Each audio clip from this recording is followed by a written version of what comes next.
Amy was 17 years, a dream of becoming a doctor and a mother who had sacrificed everything to make sure her daughter's life would be different.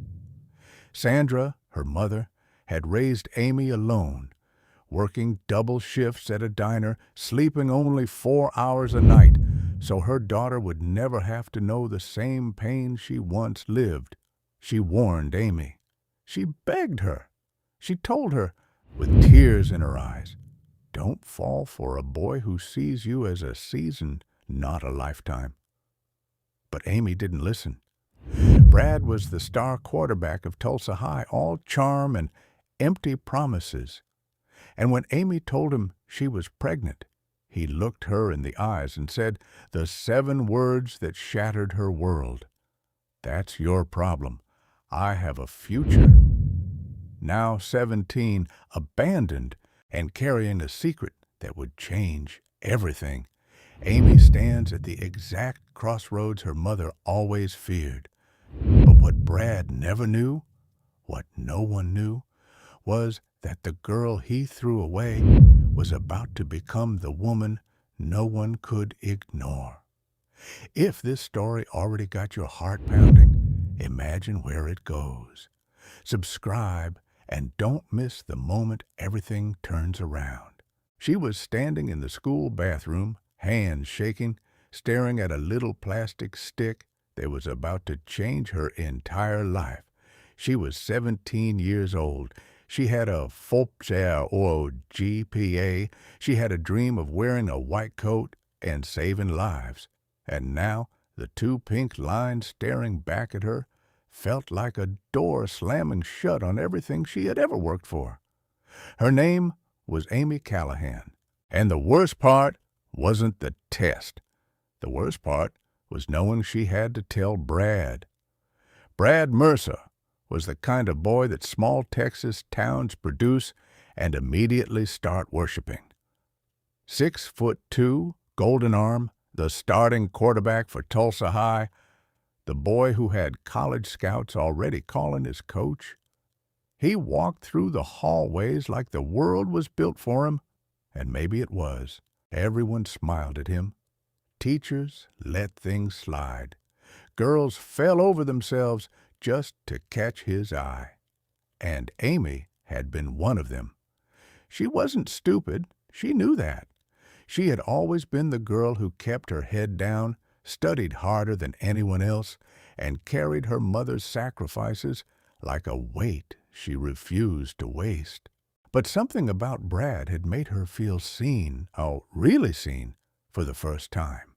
He called her beautiful. He said she was different from the other girls. He told her she made him want to be better.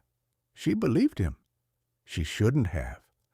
The day she told him, they were sitting in his truck after school, parked by the edge of Riverside Drive, where the Arkansas River runs slow and brown under a fading Texas sky. Amy's heart was hammering so hard she could feel it in her throat.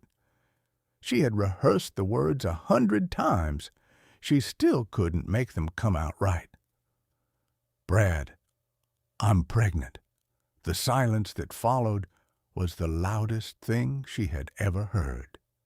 He didn't cry. He didn't reach for her hand. He didn't even look at her for a long moment. And when he finally turned, his face wasn't sad or scared or sorry. It was cold, calculated, like he was already doing the math on how this affected him. "How do you even know it's mine?" Amy felt the air leave her lungs. "Brad, look, I have a full scholarship on the line. I have a future. You need to figure this out. That's your problem, not mine." He started the engine. She got out of the truck, and he drove away without looking back. She stood there on that road, alone, while the Texas wind pushed through her hair. And she thought about every single warning her mother had ever given her, every tearful conversation, every late night when Sandra Callahan had sat on the edge of Amy's bed and said, "Baby, I made mistakes so you wouldn't have to. Please, please, don't let a boy take your future from you." And Amy had nodded and said she understood and didn't listen at all. Sandra Callahan had raised Amy alone since Amy was 3 years old. Amy's father, a charming, irresponsible man named Derek, had disappeared the moment things got hard, leaving Sandra with a toddler, a stack of unpaid bills, and a broken heart she never fully let anyone see. Sandra had worked 2 jobs for most of Amy's childhood, mornings at a medical clinic as a receptionist, nights and weekends waitressing at a diner on Route 11. She had missed school plays and birthday parties and parent-teacher conferences because she was working, always working, so Amy could have food, so Amy could have a future, so Amy could become everything Sandra had dreamed of being before life got in the way. Sandra wasn't a perfect mother. She was tired, always tired, and sometimes that tiredness came out as sharpness. But she loved Amy with a ferocity that was almost violent. And the one thing she had never been able to accept was the thought of Amy ending up like her, young, abandoned, struggling, and alone.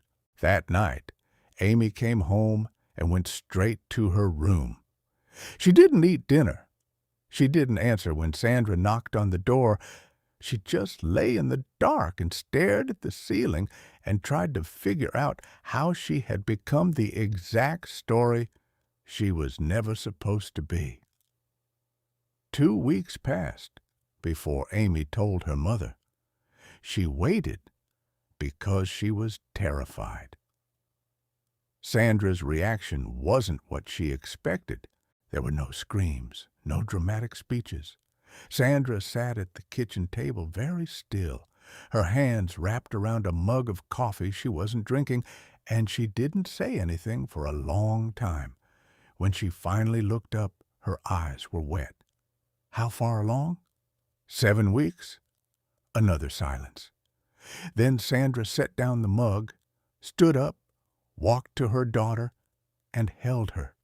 Just held her, hard and tight, and without a single word of blame. And Amy fell apart in her mother's arms and cried harder than she had ever cried in her life, not just for herself, but for what she had put in her mother's eyes the moment she said those words.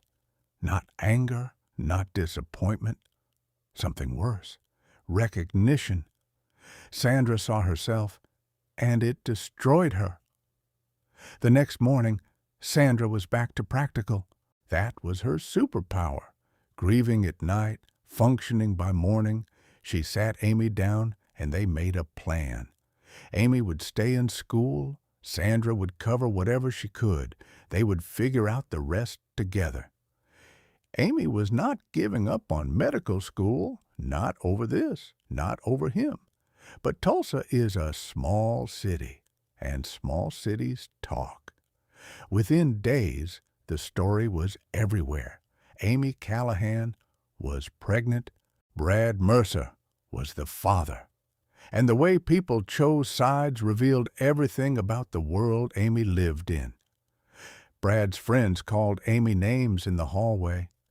Teachers who had always liked her suddenly seemed to look at her differently, with a mixture of pity and quiet judgment. A girl on the soccer team told Amy to her face that she had ruined Brad's future. His future, as if hers didn't exist. Amy walked through those hallways with her head up because she refused to let them see her break. But every night she came home and she sat on the bathroom floor and she let herself feel the full weight of it. The loneliness, the fear, the exhaustion of growing a life inside her body while simultaneously trying to survive high school, the terror of the future, the grief for the version of herself she thought she was going to be. There was one person who never looked at her differently. His name was Marcus Webb. He was quiet, tall, wore the same worn-out jacket every day, and spent his lunch breaks reading in the library. He and Amy had been lab partners in AP biology for 2 years. He was the only person at Tulsa High who might have been working as hard as she was. His mother had MS. His father drove long-haul trucks and was gone more than he was home. Marcus was raising himself, more or less, and doing it with a kind of quiet dignity that Amy had always respected but never thought too much about. When the rumors spread, Marcus didn't say anything awkward. He didn't ask questions. He just kept showing up as a lab partner, as a study buddy, as the person who left a bottle of water and a granola bar on her desk on the days she looked like she hadn't eaten. Small things, but they meant more than he knew. One afternoon in the library, Amy looked up from her biology textbook and said, "You never asked me anything about Brad, about any of it." "Why?" Marcus shrugged. "Didn't think it was my business. You're still you. That's what I care about." She didn't know what to do with that. She had forgotten what it felt like to be seen as a person instead of a situation. The months moved slowly, and then all at once. Amy's belly grew. The stairs in the hallway grew. Brad signed a letter of intent to play college ball at the University of Texas. There was a ceremony in the gym, a banner, balloons, people cheering, and Amy sat in the back and watched him smile for cameras while she pressed one hand against the side of her stomach, feeling the baby kick for the first time. Something shifted in her in that moment, a hardness, a clarity, a decision. She was not going to disappear. She kept her grades, a minus in AP chemistry, her worst, and she was furious at herself for it. She stayed in the pre-med track. She wrote her college application essay about the morning she sat in that school bathroom with a pregnancy test, and what she chose to do next, and why the decision to keep going was the hardest and most defining thing she had ever done. Her school counselor, Mrs. Patterson, cried reading it.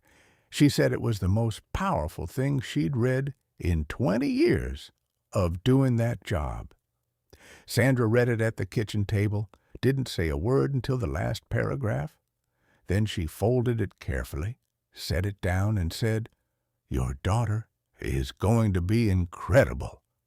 Amy looked at her. "Mom, I'm your daughter." Sandra smiled. "I know. I was talking to hers." On a Tuesday morning in late March, Amy's water broke during second period AP English. She was calm about it, unnervingly calm. She picked up her bag, told the teacher quietly, walked to the office, and called her mother. Sandra was at the clinic. She left so fast she forgot her coat. 11 hours later, in a room at St. Francis Hospital, Amy Callahan became a mother. A girl, 6 pounds, 4 ounces, dark eyes that looked like they already knew things.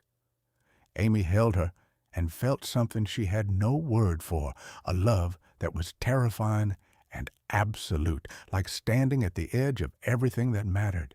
She named her Nora, after no one in particular, just a name that felt like something solid, something real. Sandra stood in the corner of that room and didn't try to hide that she was crying. Brad didn't come to the hospital. He didn't call. He sent a text 3 days later through a mutual friend asking Amy to please keep things quiet because he was trying to focus on his freshman year. Amy read the text once, set her phone face down, and didn't respond. She had nothing to say to him. She had already moved past the part of the story where he mattered. What came next was hard in ways Amy hadn't fully prepared for. The sleep deprivation was unlike anything she had known.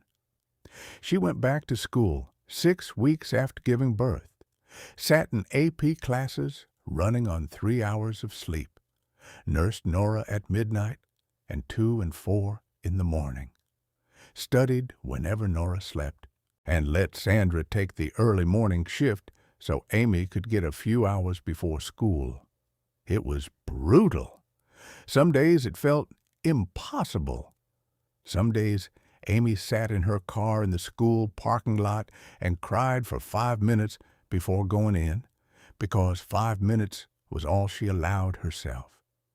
But she kept going, because of Nora, because of Sandra, because she had written that college application essay and committed out loud to something she was not willing to let herself take back. The letter came on a Saturday. Amy was feeding Nora when Sandra walked in with an envelope. White, thick, with a logo in the upper left corner that made Amy's hand go still. Johns Hopkins University, pre-medical program, Office of Admissions. Amy stared at it for a long moment. Sandra didn't say anything. She just set it on the table and stepped back. Amy put Nora down carefully in her little seat, picked up the envelope. Her hands were not shaking this time. She had stopped letting her hands shake. She opened it. Dear Amy Callahan, it is with great pleasure that we offer you admission to the class of... She didn't finish reading it out loud. She just looked up at her mother. And Sandra crossed the room in 3 steps and grabbed her daughter with both arms, and they stood there in that small Texas kitchen, the two of them and Nora in her seat, blinking at the ceiling, and Sandra said into Amy's hair, I always knew it would be you. The week before Amy left for Baltimore, she ran into Brad at a gas station on Peoria Avenue. He was driving a used sedan. Something had happened with the scholarship, people said, an injury in his freshman year that never fully healed. He looked older than he should have, a little lost in the way that people get when the thing they based everything on disappears. He saw her. He saw Nora in the back seat, and something moved across his face. Guilt, maybe, or regret, or just the specific grief of recognizing too late the weight of what you threw away. He started to say something. Amy gave him a polite nod, put the car in drive, and left. She had nothing to prove to him anymore.